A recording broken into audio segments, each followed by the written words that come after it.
These AFL season predictions are way too early. Australia have just beaten the Indians at cricket, and I'm already buzzing for footy season, and I know you are too. We have 5 categories of teams, just so I don't give away my ladder predictions, which will be coming out in February. The stinkers, sides that will miss finals, sides that will push the top 8 but could miss, top 8 likely, and flag contenders. Let's get into it. There will be 2 stinky teams in 2025. I'm talking the West Coast Eagles and the Richmond Tigers. It could be another rotten year for West Coast. They've got a new coach.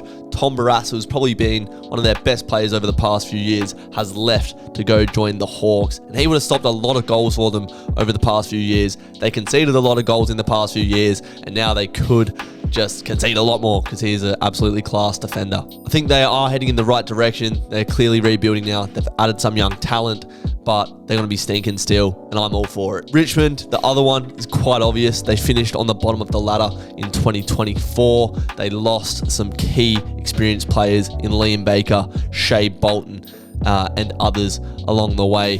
Rioli went up to the Gold Coast, etc. They've lost important experience, grand final winning players, and there's just a bunch of young stars running about that are all 18, 19, but will take some time to develop. There's your 2 stinkers for 2025. Now, the competition is very even, so I've only got 2 teams that I think will definitely not play finals in 2025, and this will upset some fans. North Melbourne is one. Now, you're probably expecting that, but I think North Melbourne will be a good competitive side in 2025. Obviously, they've got a ways to go, but they've added some maturity in Jack Darling and Luke Parker, who I think will bring some valuable experience to the side. Their midfield is absolutely class, just young, needs time to gel. They competed well last year, and I expect the Roos to chalk up some more W's in 2025. The other side is Essendon. Now, Essendon fans are already in the comments, typing away, getting their hate in. And that's absolutely fine. Go ahead, get started right now if you want. But how can you blame me when your side hasn't won a final in over 20 years? I think Zach Merritt just put the Essendon Football Club on his back in 2024 and carried them to some wins that they otherwise wouldn't have had. He is levels above the rest of that list. They didn't really strengthen in the off-season either. I just don't see Essendon being one of the top 8 sides in the competition in 2025. And if you disagree with me, get in the comments and tell me why I'm wrong. Right, now there's 5 sides that I think will push the top 8, but may miss. And the last 2 may shock you, so stick around to hear those ones. Let's get the obvious ones out the way. The Gold Coast Suns. We could name this category after the Gold Coast Suns because every year, everyone thinks they're going to make finals for the first time, and they just don't. In 2024, they were inconsistent. They couldn't win away from home. They couldn't really compete with the best sides in the competition. Obviously, they're heading in the right direction. They've got a good list, a lot of young good players. They've got a good coach. They've added some valuable assets in the off-season. But I just don't think this side has been together long enough under Damien Hardwick to make the finals just yet. They could. They might push for the 8, but I think they could miss. That's what this category is, the Gold Coast Suns category. They're the first team out of 5. Melbourne are another team that I'm going to place in this category. They could make finals, but I just think their aging list, they still haven't really figured out their forward line, and they didn't really add any experienced star depth that they needed to contend to get back into that premiership window. So I reckon that these could push for the top 8, but will more likely miss out. Another side that I think will push for the top 8, but could miss out, is the St Kilda Football Club. Now, this one may ruffle some feathers because the Saints had a really good end to the season. I think they won 8 of their last however many games. They finished in hot form, and they've got some genuine stars in this side now. I'm talking Nazaya Wanganeen-Millera. I'm talking Darcy Wilson in particular. 2 young kids that have come in and made a massive impact. Liam Henry hardly played last year, but he is also a star. I've seen him rise firsthand, and St Kilda will be hoping that these young fellas can come together and gel this year. They've got that rock-solid defensive brand. They're hard to beat, and I expect the Saints to be pushing into the top 8 late in the season. Saints fans, have your say. Where do you think your club will finish in 2025? So far, maybe not so many shocks, except for the Essendon ones for Essendon fans, but we know what they're like. Now, here may be a shocker for you.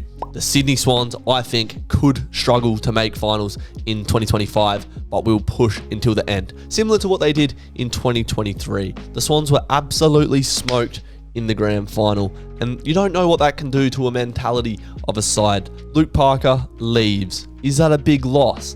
Maybe not on the park, but off the park, internally, veteran player, could be a loss. We also need to remember that Sydney are a young side. They've got a lot of young players in that team, and I just expect that grand final loss might shake them a little bit, and they might just trickle down the ladder ever so slightly. Not to say that they won't make the top 8, but I think they will struggle more than they did in 2024. There's always a side that slides out of the top 4, and I think that could be Sydney. Now, this football club's fans are probably going to hate me, but I'm also going to place the Western Bulldogs in this category, simply because I'm not sold on their defense. Unless they bring in Jed Buslinger and he has a breakout year because he's a genuine gun key defender. If you play Rory Lobb in defense for 24 rounds of a season, you will be found out, the Western Bulldogs. I'm telling you that now. Their midfield and their forward line are as good as it gets, and their fans will probably think that they will contend this upcoming season.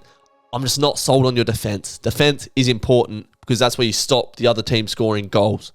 And I don't think Western Bulldogs have figured that out, as was evident in their elimination final loss to the Hawks. I'm not sure on their identity. I think the Dogs are a top 8 contender, but are more likely to miss out than the other 8 clubs that I'm about to rattle off. Let's get into the top 8 likelies, of which I have 4 teams. Starting off with the 2023 Premier, Collingwood. If Collingwood were a day in 2024, they were a Sunday, hungover, sleeping, tired, and recovering from a big year in 2023. But they will be hungry because they're hungover, and they will want to bounce back in 2025, and they've got the star power to do it. When you've got the Dacos brothers, the Gowie, Pendles and Crisp not showing any signs of slowing down, and stars scattered throughout that side, you are every chance to make the top 8 for sure, and maybe push for another flag, especially with the inclusion of an absolute double A grader in Dan Houston and a solid defender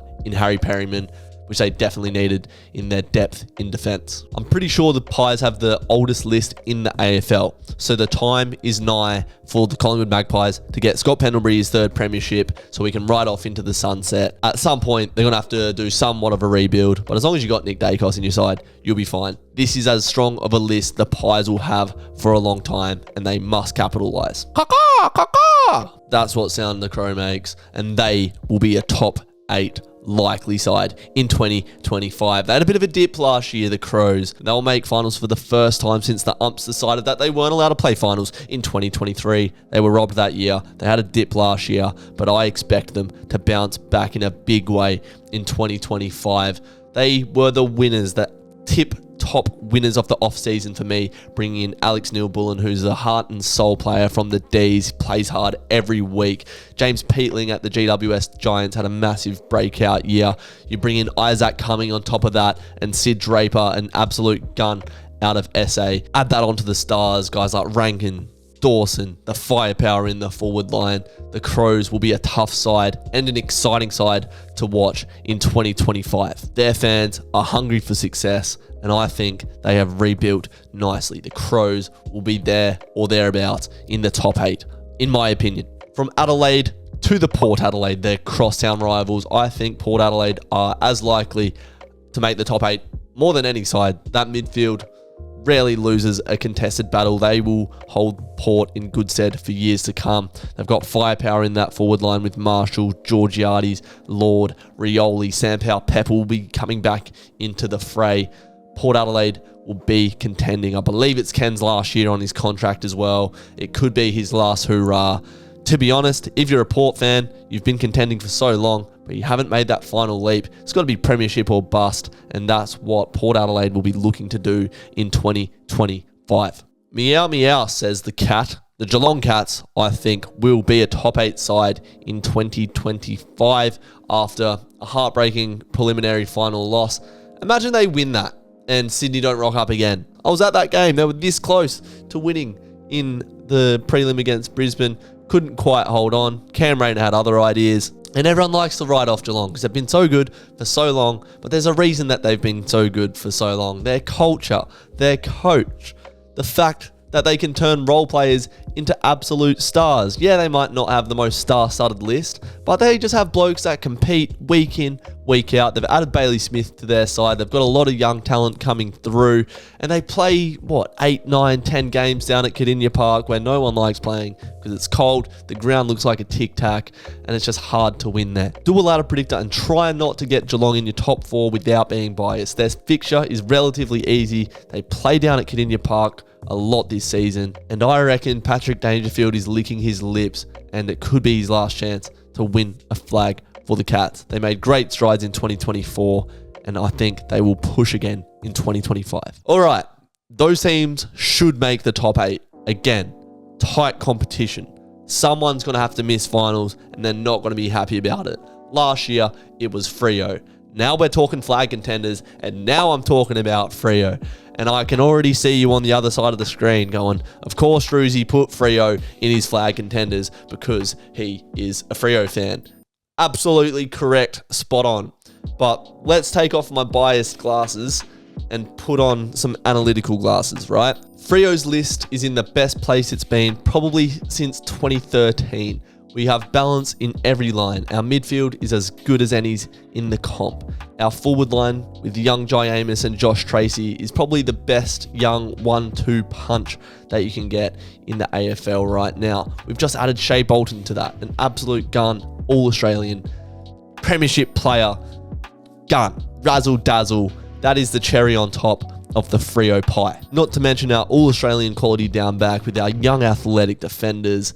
We have everything we need to now contend. After a poor finish of the season in terms of results, even though we competed really well in those last 4 games, we had a chance to finish top 4 last year, and I think everyone knows that the heave-ho is coming. We're going to be contending for the next 10 or so years, so expect to see Freo push for a prelim, push for a grand final, and maybe even push for their first premiership. And you can now get your words in the comments if you want. Go ahead. I can feel it coming. Bring it to me. I'm ready to discuss. The Greater Western Sydney Giants are another team that I think will be flag contenders in 2025. They've been around the mark for what feels like 8 years now. They seem to leak star players out of their club, but star players always find a way to get to GWS because their list is as stacked as anyone's. Their midfield is dynamite, their forward line is powerful, and they have some of the best defenders in the competition in that side. After a poor final series where they should have really won both games, they'll be hungry to bounce back in 2025. Their list is there. They've got all the players that they need. There's no reason that GWS cannot go all the way in 2025. You can't rule out the premiers. The Brisbane Lions will be a side that will contend again in 2025 with the Ashcroft brothers running around, rivaling the talent of the Dacos boys down in Collingwood. They're every chance to go back to back. Will Ashcroft is a A+ tier player. He hasn't played that much footy with that ACL, but from what we've seen, this kid could be anything. Their midfield is probably the best in the comp. They've got firepower in that forward line. The only question that the Brisbane Lions will have is how do they feel Danaher void? That'll be the big thing for the Lions, but if they can fix that quickly, maybe Logan Morris plays above his weight in 2025, Eric Hipwood takes another step forward, and the Big O can get fit. They might just sort that out. No worries at all. The Lions will be trying to go back-to-back this year. If we're talking flag contenders, we can't not talk about the Carlton Blues, who have been in that premiership window for a few years now.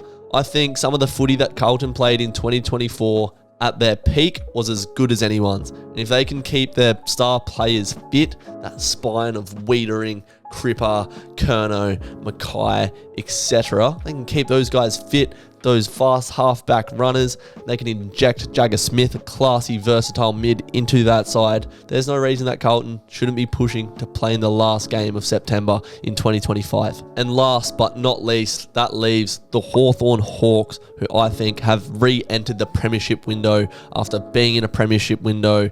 Doesn't feel like that long ago, a decade ago when they won 3 flags in a row, and the decade before that they won a flag, and probably in the 90s they won flags as well. This culture of this club is what holds them in such good stead. As I said, the hottest ticket in footy last year.